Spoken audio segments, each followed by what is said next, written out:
د نن ورځې درې تازه او مهمو خبرونو ته ښه راغلاست. لومړی خبر د ننګرهار شینوارو ولسوالۍ مقام ته څیرمه د ملي امنیت پر قرارګاه موټر بم برید شوی دی.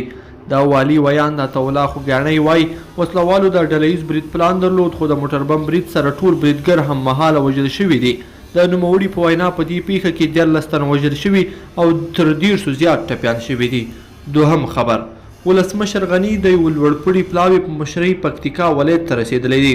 د ولسمشر ویان صدیق صدیقي ویلي ټاکل شوي چې نوموړی به د دې ولایت د امنیتي وضعیت پر اړه له ځایي چارواکو سره جلا ناستې ولري.